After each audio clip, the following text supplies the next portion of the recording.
Y'all ready? Yeah, we're ready. We're gonna be.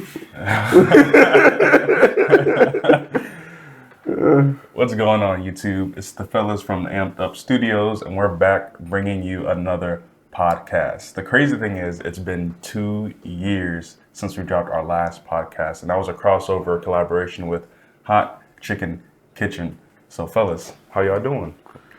Man, wait, 2 years? 2 years, February 4th. That was the last drop. So we technically did that podcast the week before, so that was January.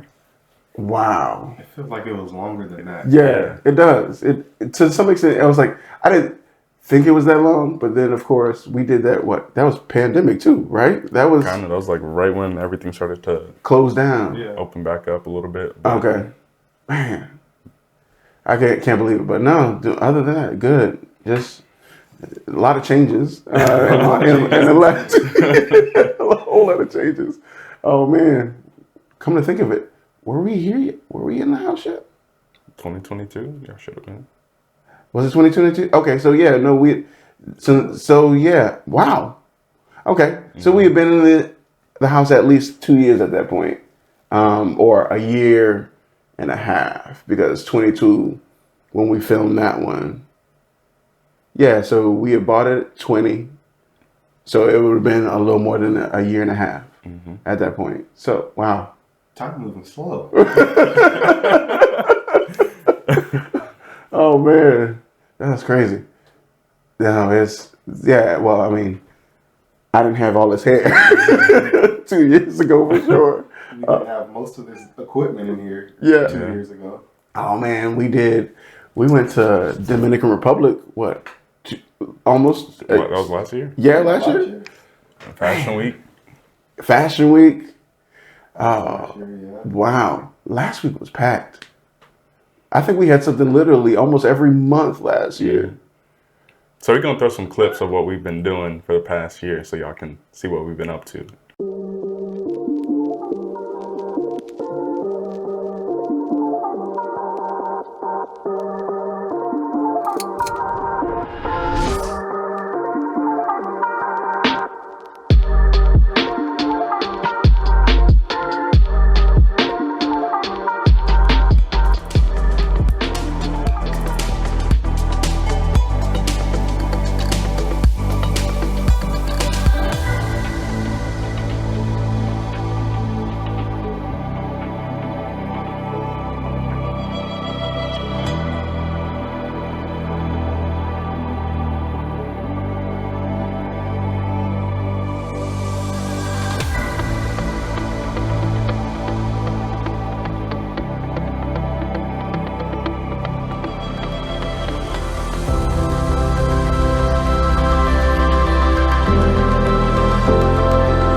But yeah, We've been busy.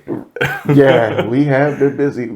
We got some work to do though. I know we have some good ideas that we've been sharing and talking about off screen and so forth, and we knew we wanted to get back into the podcast area. So it's a matter of taking that first step, right? That's where we are right now. So we are today. so to reintroduce ourselves to those that may not know, I am John Mabry, the videographer for AmppedUp Studios. We have Eryck McCowan to my right, who is the lead photographer and extraordinaire who just has all these equipment and just gurus everything. If you want to know something, he got it. And then we have our creative director, Andre Powell, that guy, Amp. So we are the fellas from AmppedUp Studios, and also We are just a production studio who just creates content and also bridges the facts that we know from our past and just everything that we have from our stories. And we kind of use that to our advantage and use our skills and also our know-how just to make content for those that are needing to be able to tell their story. We are able to capture that and be able to bring that to the light so that people around the world can see how they're living, what they're doing, and also be able to showcase people that are in need, and also just people that want to, be good stewards and help those that want to grow. So that's what we do with the AmppedUp Studios, and we're looking for other people to collaborate with. So if you know anyone that wants to have photos taken or videos taken of themselves at weddings or trips or anything like that, you know where to find us. Hit us up down below in the comment section or email us at info@amppedupstudios.com, and we'll reach back out to you. So what's new for you guys? What's a goal that you're trying to achieve at the end of 2024 or something that you're trying to get done? Just like in general? In general, or something that's new that it... Yeah. Y'all know my mind is all over the place. I got 1,000 different goals. Recently, we've been focused on getting equipment. Had my tax refund because I bought my Tesla last year. I got the EV credit. Nice. All this year. Okay. Of $7,500 just free. Wow. So I was like, okay. I was like, this. Didn't use on nothing but equipment. New mics, new lights, new cameras, new lens. Right. Just invest it all. I'm gonna make it back somehow. Gotcha. I'm gonna get this. Right. Make the money back. Oh my Gotcha. God. And so that's what I've been doing. Also been investing in weapons, guns. Okay. So this year I bought a rifle. I bought a shotgun. Bought a handgun this year. I had another one last year. I don't know. Don't know why. It's the apocalypse. Yeah, I just feel like I just need to have something, I guess. Gotcha. It's a new hobby. Yeah, new hobby. Okay. Something fun, something to play around with, and then protect myself if need be, protect my family, people around me. Yeah. Gotcha. If I need to. Okay. Y'all better watch it. It's like, hide your kids, hide your wife. Don't mess with this man's right I don't mess with nobody. I don't be out nowhere I shouldn't be. I'll be at home. Gotcha. Coming in the house. We got a problem. Yeah. Oh man, that's crazy. Wow. No, I didn't ever see you as a gun owner. Well, no, I can't say that. I thought maybe like handguns, because I know going to the range and things like that, trying things out is cool. And I've wanted to get one, but I have other priorities as well as protections and safeties for that. And those require, Dad, what's this? No. So now they're significantly older and being very curious about just life in general. Weapons in the house right now, it's probably not the best of ideas, but I do want to introduce them to them early. That way they're not afraid of them should they have to use them for any reason.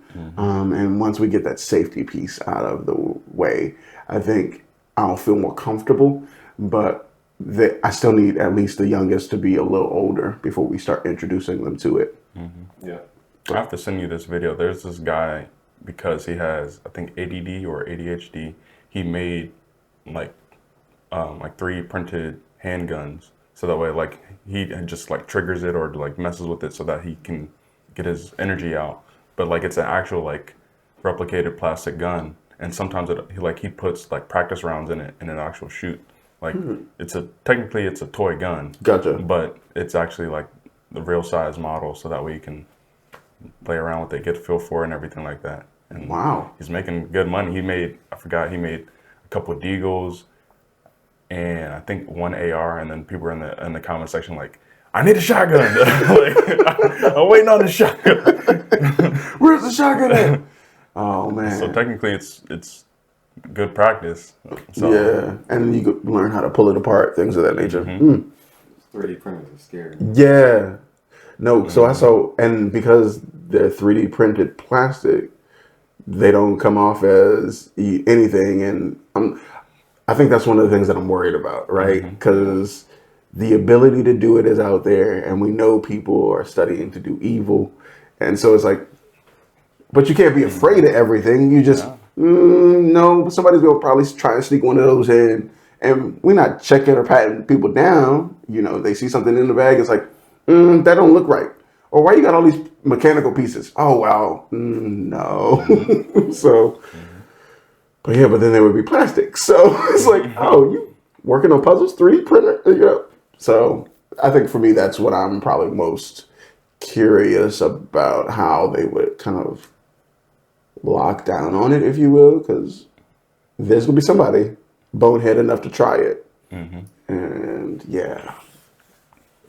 And this is why I love this discussion, because we're low key heading towards. How did we even get to guns? I don't even know. It was you. It was you.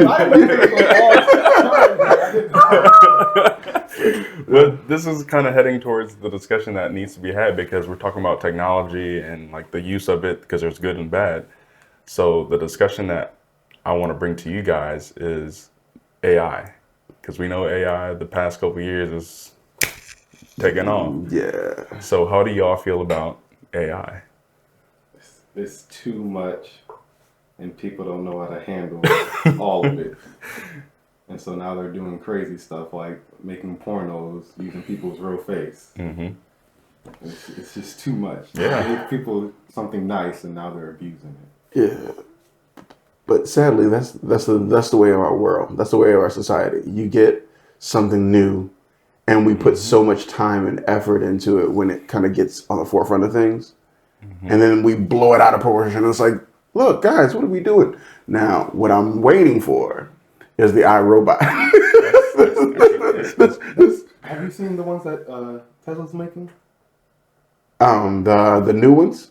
Yeah, it's like iRobot basically. Not all the way there yet, but Gotcha. they have physical robots that can talk, right. walk, do stuff. I haven't put them out in the world yet, but they are actively making them. Oh, bro. Yeah, and I've seen videos about them. Like I saw they have the dog version of them where they're able to push them over and things, but they write correct, yeah, and things. I'm like, oh, I can see that being weaponized. Like it's like already okay, this is what we're going to. But that's usually where technology goes. As soon as you get something new, it immediately goes into the how can we weaponize this? How can we? And people are already having conversations about it. So there are so many potentials with AI that could be good for the betterment of people. But society always goes to the, here, let's go far left with it. And it's like, and then those become the most lucrative pieces of it. And I'm like, why? Why is it that the weapons game, as soon as AI comes on, is skyrocketing? Pornography, skyrocketing. Like all these things that, we're just going to find a way of doing it better because now we have your face with your likeness and you aren't doing anything. But the computer said, oh, that was you. Right. And so it's crazy to me. Yeah, because last year, if y'all remember when Open Sora came out, it looked terrible. It was, I think it had like Will Smith, but his like ears were too big. And like his face was like distorted. It looked like that one scene from Hitch, like when he ate that, and his face was. and then a couple months ago, they released like a new version of it, and it's like a movie. It's like all 4K. Like they got drone shots, they got everything. It's like it's perfect, and it's like, oh my gosh, if that gets in the wrong hands, it's gonna be crazy. I think we're already past that. Yeah. Yeah. If people want to put out something, they could. It's easy to do, and you can do it from your computer online in a browser. Yeah. To even download anything. And anybody can access it. And that's what's crazy. For me, it's like, what does that mean for the industries that people have worked so hard to get into, right? Like, from the actors and actresses, like, oh, we don't actually need you. Oh, well, you have to pay to have my likeness. No, actually, your likeness is free. The computer generated. Oh, this is computer generated. Like, we've gotten so far from using people to do things that CGI has gone, and now we have AI, which is like, oh, let's take it a step further. Yeah. You don't actually have to be there and do any of the movements. I saw a movie last year, and it was just about that, how actors would sell their the license to their face, or like them, Gotcha. not them physically. So they would shoot the movie, and it would be AI them in an actual movie, The person wouldn't be on scene actually filming it. And so the whole movie was actors doing stuff. And they're like, I didn't agree to do that, or I wasn't there for that recording. But they're actually there. It physically looks like them. Wow. I'll find the movie and I'll send it to y'all. Okay. But it was That's basically wild. AI recreating whole scenes using billions of actors without them actually needing to be on set ever. Oh man. So who gets paid? That's what I'm saying. Like, The actors get paid for their likeness being in the movie. Gotcha. Without any of the work. That's crazy. but then it's also like, how do they promote it? How did they promote the They movie? promote it as if the actor was actually there. Bruh. You just don't have to do any of the work anymore for it. I'd be pissed. Like, what you mean? This is a movie that I didn't even want to be a part of, or like it turned out to the Hayek's way. in there, and there's some more people in there. Oh man. So I don't know if they've already started doing that, and that was their way of showing us, hey, it's Yes, doable. yeah. So I know And it that came was out last year. Yeah. Okay. that was one of the main reasons why the the Writers Guild was on strike, because that was one of the things that they were worried about. It's like, oh, well, you're just gonna use our faces now, because some of the actors that they have been using, like ones that have died since movies either came out or trilogies, went in to play, like Carrie Fisher. For her, when she was filming the movies Wars. for the Star Wars, right? She passed away shortly thereafter. Her mom did, and so they used her likeness in movies to kind of complete her role in it. And I'm like, yo, she's been dead for like 2-3 years at this point. Like, Yeah.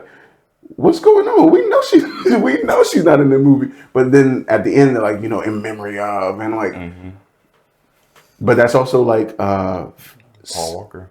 Paul Walker. Well, no, for Paul Walker, they use his brothers. Yeah, but it's still kind of weird. I understand though, because they combined his face with his brother's face Oh, okay. to kind of.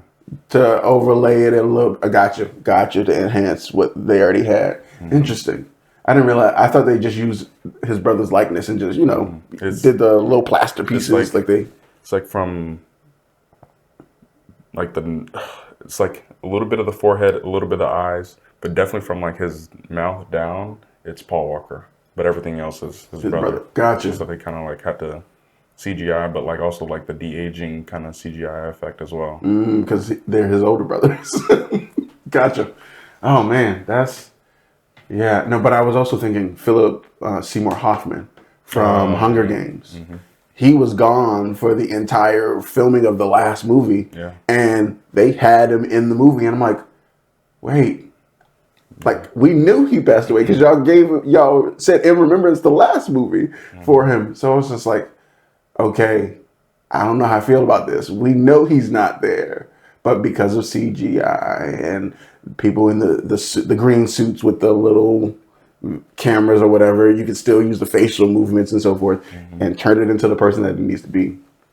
So from that standpoint, it's like, how do you honor people's legacy and still allow the people to move on?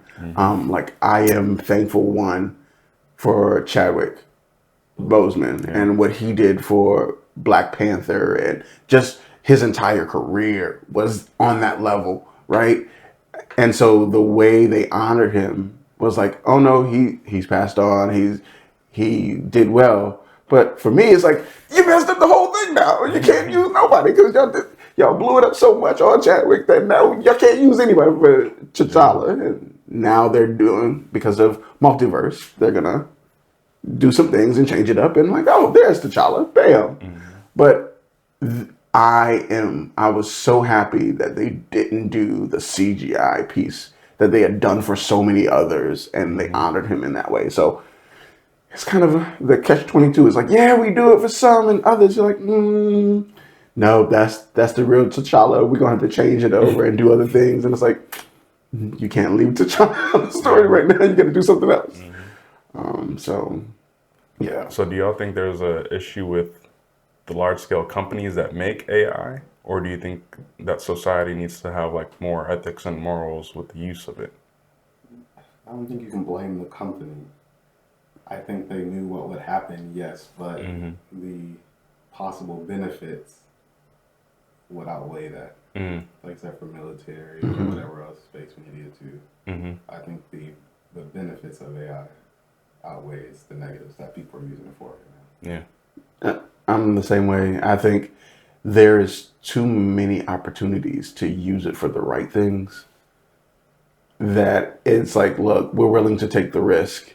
And sadly, the risk is what everybody is blowing up at. It's like, oh, look at all this. And it's like, you see all of the bads of AI every single day. And it's like, why? But there's still other bad things going on. We're just so focused on the AI bubble that we're missing the politicians, the corrupt politicians that are doing things, the people that are getting off for things that they've done. And it's like, oh yeah, well, I'm dishonest. Yeah. But I can still be, in power because nobody cares about me. Y'all got all these other things to worry about. And so I think because it is so much at the forefront of people's minds, they're only seeing the bad because, hey, that's what people are more involved in. But there's so many things that are behind the scenes that people are working on. Like in my job, like I've seen people kind of put some AI things into practice, and it's like, man, you just helped this team be able to go through this and analyze this and do this significantly faster than they would have been able to do by themselves. Like you would have spent 10 people this amount of time to do this, and you were able to program this AI, do this, that took you a couple weeks, and bam, it knocked out that same thing that would have taken all those people and all that time in a fraction of the time. And I'm like, when you're looking for things and trying to get information that is beneficial to people, that's a win for me. And so I think there needs to be more conversations on where are the wins? What is going on that is good with this system, that these systems that are being built out, and more of a policing on, hey, if you're using it wrong, we're looking for you. We coming for you. There has to be some penalty for that. There's too many people to penalize it, though. Yeah.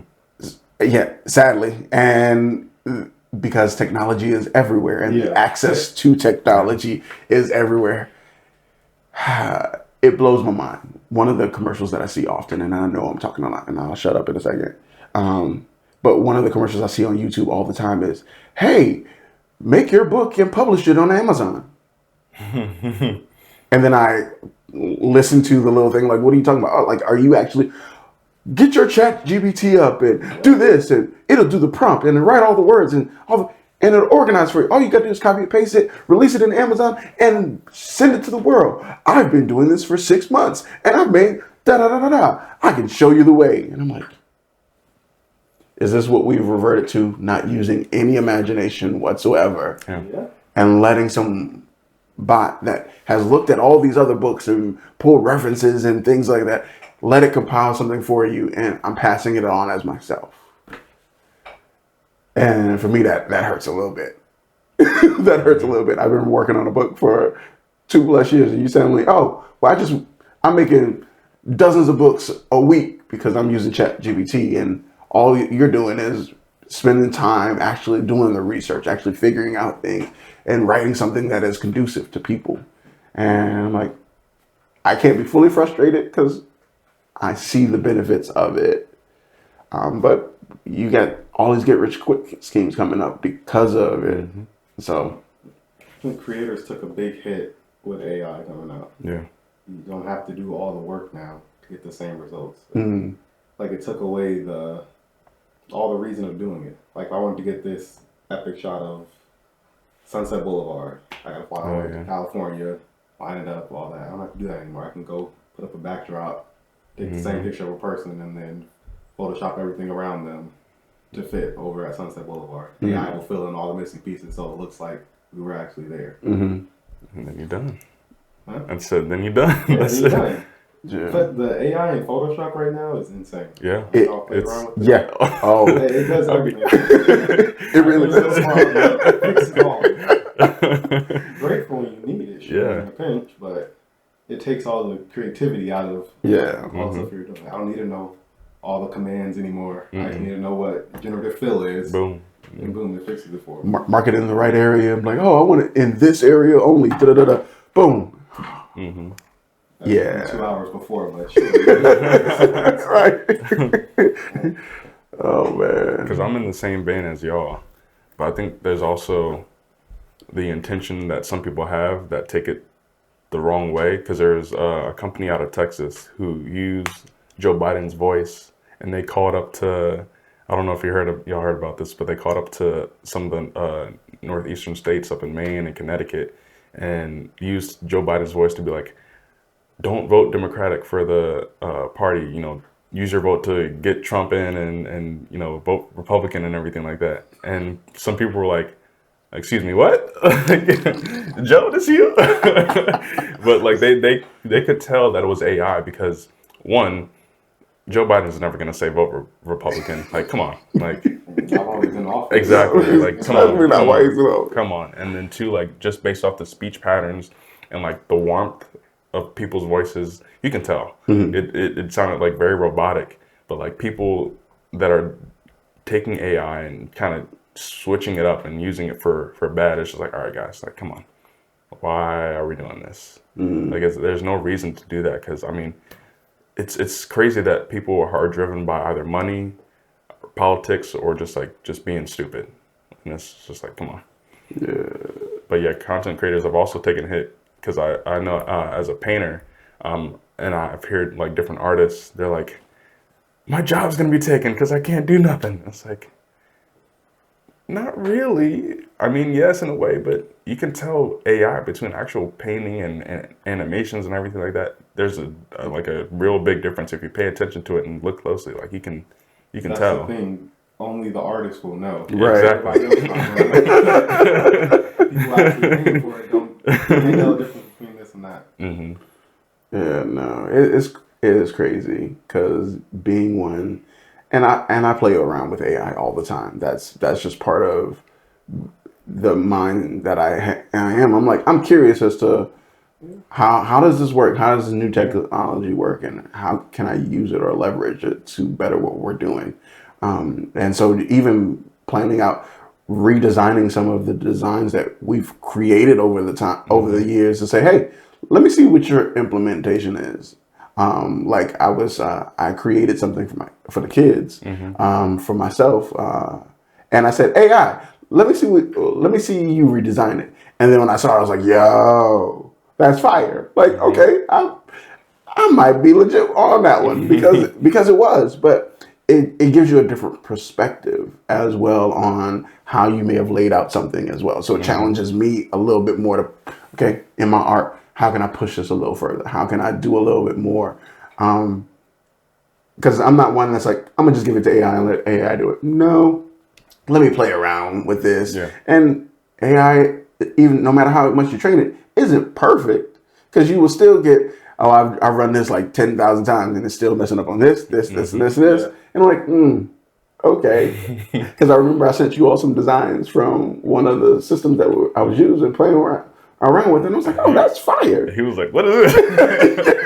It's like, what is this? What does this mean? What is it? It threw it in there randomly. It's like I gave it, and I was very specific and calculated in what I said to do with it, and to see things. It's like, why do you add so many P's into it? Like, amp, just like AMPBED, done. Oh, amp, put it. No, okay, all right, but it's fun in that sense to be able to create and try new things and see how it could potentially be leveraged.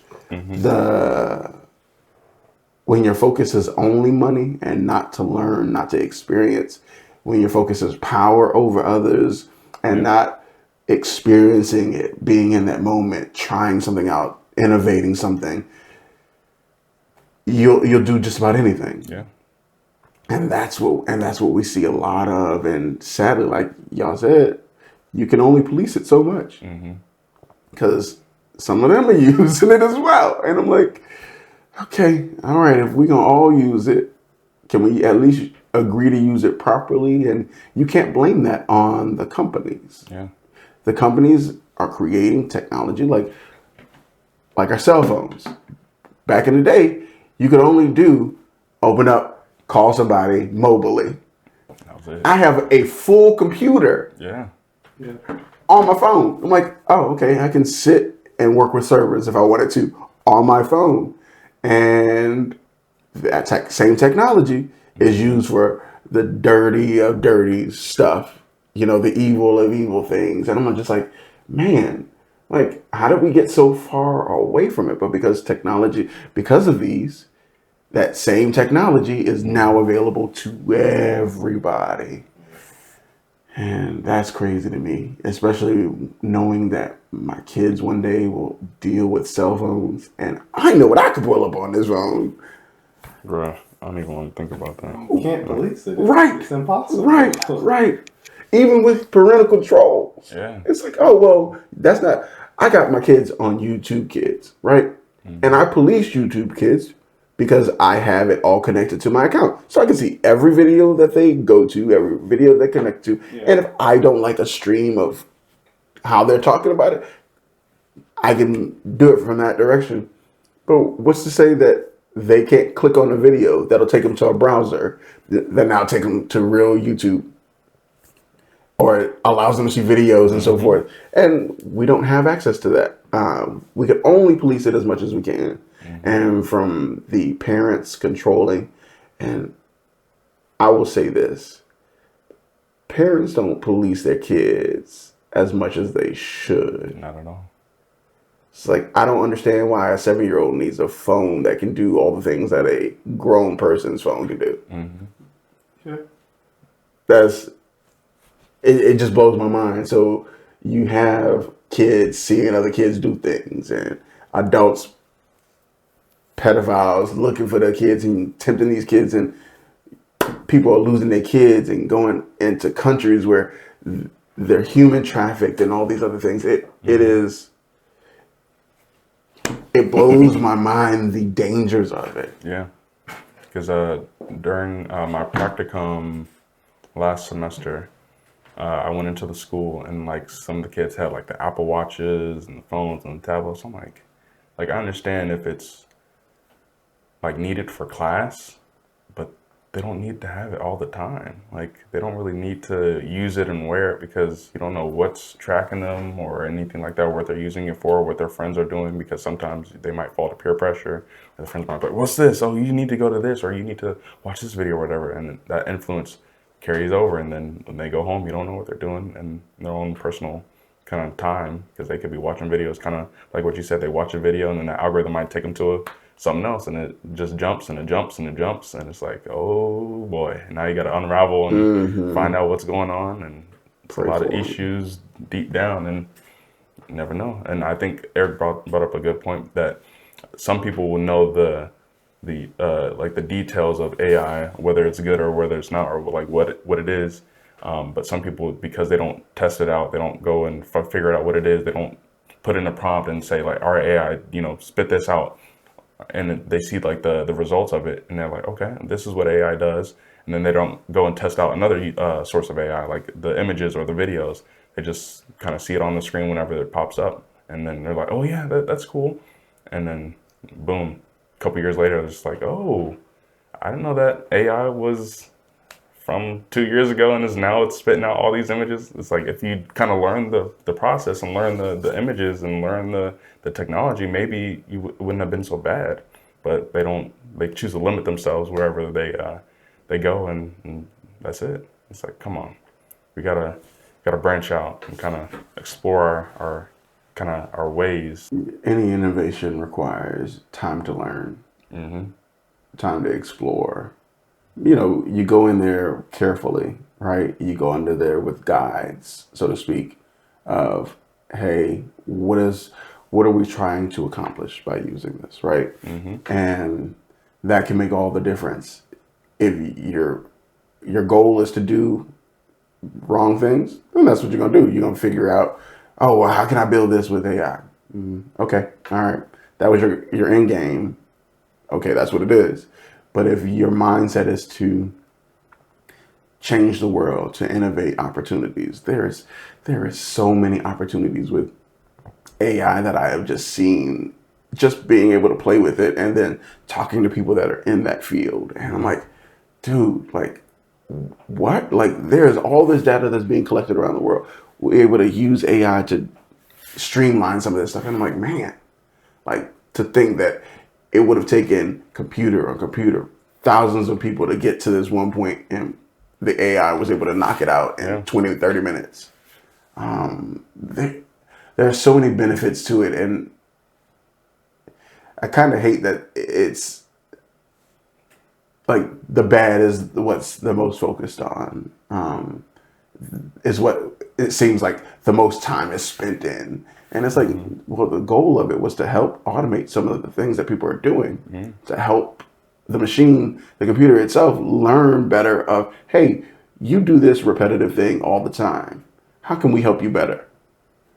And just kind of leveraging the computational minds of a computer, because we can't think that fast. No matter, no matter how good we are, a computer in and itself, when programmed properly, can run through computations and different things and pull things and puzzles together more quickly than we could on a good day.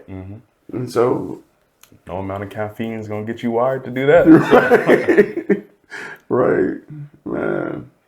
So in the past, let's say AI has boomed recently in the past 2 years, I'd say 2 to 3 years. Has it negatively impacted your work or your kind of livelihood or just your social life or any other ways that you've seen? Not me personally. Not with my photography stuff, not on my job. Say personal stuff like on Instagram, social media feeds that I see. You gotta really pay attention and listen to what they're saying, see if it's actually real, what's going on, or if it's AI making up something. Yeah. But nothing too crazy that I'd be like, oh, AI jacked me up. Something like that. Okay. Yeah, I would say similar. It's like, it's more so the feed. Like, I feel like the feed has been corrupted to some extent. Like, I follow a number of people, right? I don't follow enough people to warrant some of the AI popping up as actual people and giving, like, you all know me, I'm very motivational speaking oriented, right? And so when I see videos that are AI driven and they, full captions and things, I'm like, man, from that standpoint, y'all did all that, and I'm out here hustling, finding time, putting time aside so that I can make the content and then get it out there. And somebody did something very similar, but they used AI for everything. And I'm like, oh, well, they got, the algorithm figured out as well. So I was like, man, on top of that, I'm still trying to figure it out. And so for me, that's kind of the challenge, if you will. But I'm like, okay, challenge accepted. Let me see how I can build out some other content so that I can do what I want to do with it. And so that's kind of how it has affected me in that vein. Like, I see people doing the same thing that I'm doing and attempting to create, but they do it behind the means of AI. Whereas I'm finding time to create. And to the other extent, right, I use AI in some of my clipping of things, because sometimes it can hear a smaller quote, like, oh, that was a good quote. And so it just kind of gets me the opportunity to refocus on, oh, well, listening through the whole thing, you put out this soundbite, but I actually like this soundbite better. So it gives me that difference of opinion, if you will. So, yeah, but I'm a little salty. Because it is a pretty good source. Because, like, sometimes when you go to Google or like any search engine, it just be given too much information and it doesn't narrow it down. I go to ChatGPT and like I'll search up like what's the most recent one I did? I did it was for the Christmas movie. I was like who all works on a set of like a movie production, and it gave me like executive producer, like costume designer, like everything. I was like, oh snap! Like I didn't even realize these other like components went into like movie making. And I was just like, okay, I'm gonna use this, but I'm also take it further. And I think people also need to like experiment with it, but also take it further. Don't just like copy it, but see what they can do that's new and innovative, and also learn that and like expand where AI can go, because that's when you kind of learn and be like, okay, this is good, this is bad. I'm not gonna do this. I'm gonna do this because we see some crazy stuff on AI, and kind of like what you said with the porn and just the likeness, the stealing. Because who's to say like, oh man, it was a Twitch streamer, I think, that is like full AI, and people like pay subs and everything like that. It's like people, it's not a person. It's not a real person. Like, come on, it's a bot, and you're paying money to subscribe. Like, oh my gosh, just the way that people think sometimes, just like, I don't think all the bolts and screws are they're not up there. Like, my goodness. I'm excited to see what happens with it from the good side. I have used it for just formulating ideas. ChatGPT has been one. Kittle's been another. Munch AI. Just trying different ones for different focuses, and not that being the end all. Right? You train it, you figure out where it is, and then you go behind the scenes. And you say, hey, nope, this needs to be tweaked. This needs to be tweaked. And as you're changing and altering things within it, it's training the AI to better situate things. And so even with ChatGPT, there's some information that had to be injected into it before it could start pulling other information. It's like, oh, well, how do you train it to be focused on this? And I have specific streams that are focused on certain things. And in that, I am training it based off of what I know. Because I think the most recent dump for ChatGPT 4.0 was 22 or 23, the end of 20 or beginning of 23, with like that compilation of what information can we dump into it. And so even just kind of talking and sharing some of, here's this. I need something based off of this. Oh, well, here's this. Boom. And I was like, oh, interesting. I didn't think of using that word, but I would say it more like this. And so it gives you that opportunity to kind of tweak it and focus it a little bit more. So where do y'all see AI in the next 5 years? I don't know. Yeah, I don't know. It's gonna get worse for sure. Everything's gonna look fake or seem fake at some point. Yeah. I'm curious.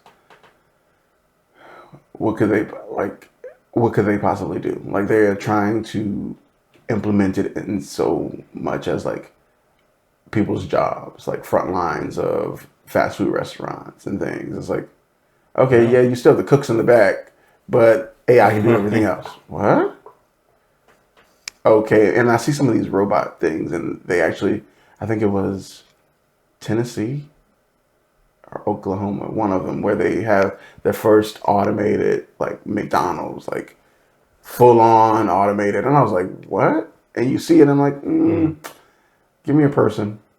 For me, it's like, yeah, no, there's just something about a person being involved in it that, especially when it comes to food, for me, I'm like, I don't want none of that, phony meat. Yeah. Give me the real stuff. Give me something that tastes good, but it has that personality, that love made to it. And there's just something about that I can tell that, nah, that wasn't made right. Something's off about that.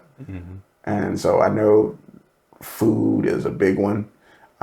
Secretarial work, I think that's a big one. Anything that can be primarily done on a computer is probably more so what's in competition, right? You can't inject you can inject ideas for coding and things like that, and have some of the bots that are out already create the code for you. But there is a certain personality piece that comes to people's coding that will always be missing if we allow AI to do it and just do it. But I think that is one of the things that people are we're going to trust them with all these computations. And that, sadly, that's one of the things that will lead to the iRobot phenomena, in the sense of, oh no, they're able to start thinking for themselves. And their logic will never be human. And so it's like there are going to be nuances that no matter what goes on, it's going to be missed. because it's a computer. It thinks in rationale. Yes and no's. It's like, yes, no, yeah, ones and zeros. Okay, change 1 to 0, and it changes the entire outlook of it. Yeah. Not, oh, it felt. No, it'll never have feeling. It'll never have that true human touch to it. That programmers now inject into the stuff, that artists inject into it. There will always be that, oh, this feels very flat, very cold. It could be very vibrant, but because it doesn't have that human piece to it, it won't truly feel like it's human. I feel like AI is gonna feel like it knows you better than you know yourself. Like, especially in that one scene in iRobot where like Will, was it his mom or his grandma? His when he goes to the house. Oh, grandma. Grandma. Yeah, and she's like, all right, I'm going to church now. And the robot's like, nah, you know. Like, I feel like if we get to that level, AI is gonna feel like it knows our schedule. It's kind of like Smart House, where it's just like, no, you're staying here. Like your schedule's this, that, and the third. You can't do nothing. Like you're confined to these compartments of your life, and I know it. And it's like, but there's so much more to life than just being kind of like a robot and everything like that. And it's just like, nah, because I don't know if y'all saw also someone like redesign the NFL stadiums to see like what it would look like if there was like a million seats. And like some of it's actually like, okay, this is pretty cool. Like if it was built in, you know, architecture, that'd be pretty nice. But also like those 300,000 in the back, how they gonna see the field? Some of them have like, there was like a scene where like the whole stadium was built and then there was seating outside. And it's like the stadium, the walls, you can't see. So it's like, come on now, like come on. So I feel like it can have some advantages where architects and artists and content creators and designers can use it. But we also need to take in consideration the human side. Like you said, we need to make sure that everyone is benefiting from it and not just using it for gain or power or money, because that's when it really gets misconstrued. And so I hope in the next 5 years, people take into consideration that it should be used for the well-being and health of others. Because also, what if AI is used for, you know, helping diagnoses with, you know, health or cancer or anything like that? What if AI can be used to be like, hey, yeah, you have this growth right here. Let's get on it, take it out. Let's make sure you get safe and get the treatment and get the therapy. But we'll see. I don't know. I don't know if they're gonna be able to use the money and drive it towards that, but we'll see.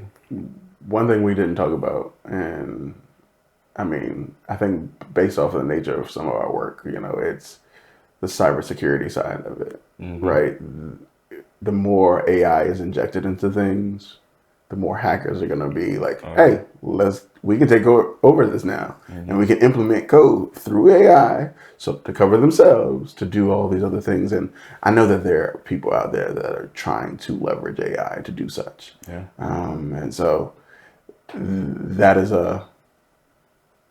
that's probably a multi-billion-dollar industry right now of how can we use AI for cyber threats and things of that nature. And that's a definite consideration, because I mean, we're all on computers, we're creatives, but we go on computers to do other things, research things, and so forth. And so getting access to people's stuff, separating us from our money is because, oh, well, you signed up for such and such, and so now we have access to all your stuff. Yeah. And that was one of the things that I recently followed these scam baiters on YouTube, because it's just hilarious. Yeah. It's just hilarious to see how they do some of the things. But the focus of them, of like the older, elderly, retired community, and what they're doing from that standpoint, it's like, imagine when AI becomes more, oh, well, we'll let the AI bot just call you and do da da da da. And oh, we have access to it. Drop this little kernels, if you will, on it, and it runs through all your systems for you. And you're like, oh, well, I only talked to so and so from tech support, and I let them log in for a moment, and zoom, it ran through all my accounts and everything, and it can pull that much more information off of it just by having access to the computer. Oh man. Yeah. You literally just brought up a scenario that just happened. I don't know if you heard, but MGM got hit. They got hacked. Some teenagers that are based in Canada and the U.S. hacked MGM's servers, and they said that we need 30 million. And the way that they hacked it was they hacked into the employees' emails, made them send like the reset your password to the employee, but called the tech support and said, hey, like I need access to my account, and then tech support sent them everything, so they got into the database and the mainframe, and they MGM couldn't do anything. Like they had to shut everything down, and like all the hotels, casinos, they couldn't do anything online. They had to go by paper, and they sent the CEO an email, but of course he wasn't on the email because he was like, I'm not getting hacked, I'm not doing nothing. So they sent him an email and said that we want 30 million and we'll stop, like we'll get out. And they put so many bugs that like if you tried to like shut it down, it would still work. So they had to completely like go off frame, unplug everything, destroy it. And because they didn't send the 30 million and they rebuilt the system, they spent, I think like something over 120 million. So just because they didn't want to give up the 30 million, they had to spend more. Wow. So I'm just like, You can't trust that they're going to stop. Right. Exactly. Right. You have to rebuild it. mm-hmm. No way around it. Yeah. They're still going to have to rebuild it because all they had to do was have a sleeper Trojan or something. Like, oh, we're running low on money. Click. Open back door. Oh, but yeah, wow. And that's a real thing. Like they have people doing this all the time. Some of which we're going to hear about. Others you will never hear about. And that's the crazy thing. They didn't even use AI to do like voice simulations or anything like that. So once they get a hand, like, and they're teenagers, so they can't be, technically they can, depending on the age.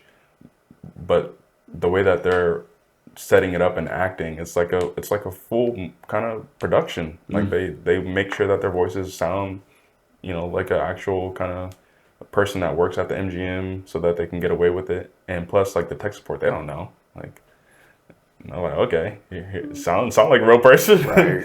Here you go. So and two-factor authentication. This is also why I use two-factor authentication for everything. Like, look, this is Word documents. Okay, two-factor authentication. If it's something for any reason that it has my personal information on it, then it needs to be two-factor authentication. That's wow. Yeah. Oh, MGM. It's like, They got enough money. Yeah, they do. They're making money hand over fist. I really want to shoot some of their locations though. Some of those things are just real pretty for being pretty.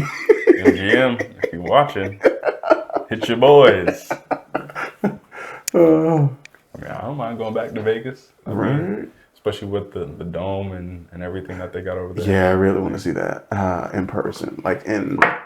I saw it in person, but I was on a train. I want to go actually see it. Yeah. You can get see if we can't get some aerial. I mean, Open Source probably already got an AI version of it. I don't want the AI version. I want the AmppedUp Studios seal of approval, verified. Boom. So do you think in the next couple of years your job will be infused with relying on the use of AI? Probably. I'm sure they'll find a way to throw it in there. The problem with technology, there's no end to it. Keeps on growing. They keep on adding stuff every year. So I'm sure they'll find a way to throw some AI in there. Some AI training or some. And they're doing now, even with emails, they're starting to add the apps on in Outlook and stuff. It starts typing the whole reply for you. Yeah. You don't have to put anything in. Yeah, Pilot came online with Microsoft a couple months ago at most. And so with the updates, Copilot is it Copilot or Pilot? It's one of the two. But it's already infused into it. I was like, what? I just updated my computer. I didn't ask for Copilot. No, it's on there now. Thanks. Thanks, Microsoft. Okay.